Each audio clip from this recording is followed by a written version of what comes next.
A dead man was thrown into a grave. But the moment his body touched a prophet's bones, he came back to life. The sun was sinking behind the hills of Israel. Long shadows stretched across the land, and silence hung over the countryside. For years, the nation had lived through war, famine, and uncertainty. Raiders crossed borders without warning. Villages lived in fear. Death was never far away. On one such day, a group of mourners carried the body of a man toward his burial place. No one remembered his achievements. No one recorded his name. History would forget who he was. Yet what happened to his body would become one of the most shocking miracles ever recorded in the Bible. Because this dead man was about to encounter the lingering power of God, and death itself would lose. But to understand this miracle, we must first journey back to the man whose bones lay hidden beneath the earth. His name was Elisha. Years earlier, Elisha had been one of the greatest prophets Israel had ever known. God had used him to perform miracle after miracle. He purified poisoned water. He multiplied food during famine. He healed diseases. He revealed hidden military plans. He even raised the dead. Wherever Elisha went, the power of God followed. Kings feared him. Armies respected him. The poor sought his help. The sick searched for his blessing. Again and again, God demonstrated that his presence rested upon this prophet. Yet even great prophets eventually faced death. Time passed. The years caught up with Elisha. His hair turned gray. His strength faded. The man who had once walked across mountains and valleys now lay confined to a bed. Eventually, his final day arrived. The prophet died. His body was buried. And the nation mourned. To many people, it seemed like the end of an era. The voice that had spoken God's words was silent. The hands that had performed miracles were still. The eyes that had seen heavenly visions were closed forever. Or so it seemed. Because although Elisha was dead, God's power had not died with him. Months passed, perhaps years. Life moved on. People forgot. The prophet's tomb sat quietly among the graves. No crowds visited it. No ceremonies surrounded it. The world continued as if nothing extraordinary remained there. Then came the day everything changed. A group of men were carrying another body to burial. The man had died unexpectedly. Family and friends prepared to place him in the ground, according to tradition. The funeral procession moved slowly across the landscape. The mourners were focused on grief. They expected an ordinary burial, nothing more.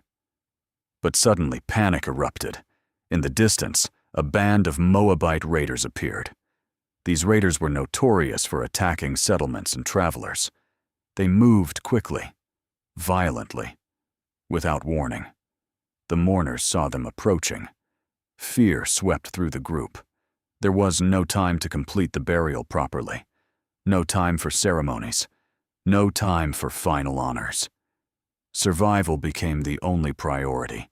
In desperation, they searched for the nearest place to hide the body. Nearby stood an old tomb. Without realizing its significance, they rushed toward it. It was the burial place of Elisha, the dead prophet. In their panic, they opened the tomb. Then they threw the corpse inside and fled. What happened next was something no one could have imagined. The lifeless body fell into the darkness, down into the grave, toward the remains of the prophet. Then the corpse touched Elisha's bones. At that exact moment, something impossible happened. Life surged back into the dead body. Breath returned. Muscles awakened. The heart began beating again. Eyes opened. The dead man sat up. Death released its grip. The grave lost its prisoner. The corpse became a living man. Imagine the shock. One moment he was dead. The next, alive. One moment buried. The next, standing. One moment destined for decay. The next, restored by the power of God. The Bible records the miracle with astonishing simplicity. No long explanation, no dramatic speeches, just one incredible truth. A dead man touched the bones of Elisha and came back to life. The story raises a powerful question. Was there magic in the bones? No. The miracle was never about the bones themselves. The power belonged entirely to God. Throughout Scripture, God often uses ordinary objects to demonstrate extraordinary power. A shepherd's staff parted a sea. A sling defeated a giant.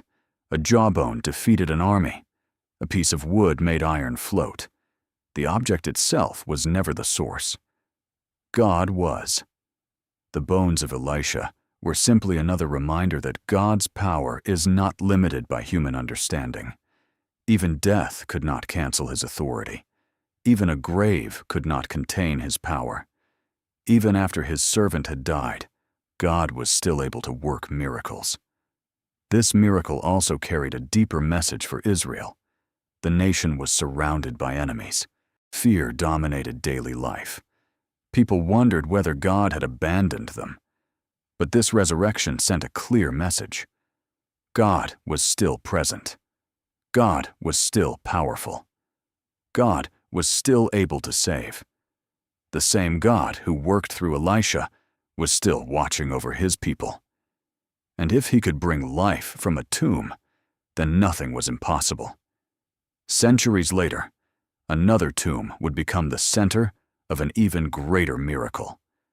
Another man would be buried. Another stone would seal a grave. Another body would lie in darkness.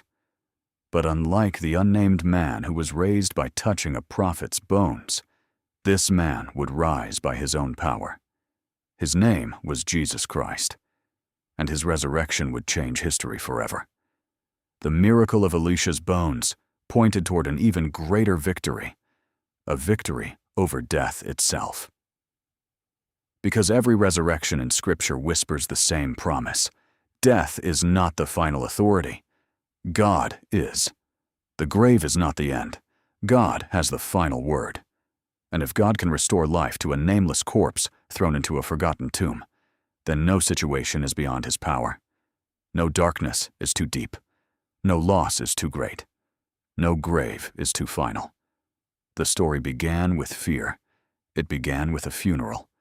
It began with a dead body carried toward burial. But it ended with life. Because one touch connected a dead man to the evidence of God's power. And in a single moment, death became life. A funeral became a miracle. A tomb became a testimony. And a nameless man became part of one of the most astonishing stories ever recorded in the Bible. The dead man who touched a prophet's bones walked out alive. And the world was reminded that the power of God does not end where human strength fails. For God remains the Lord of life, even in the land of the dead.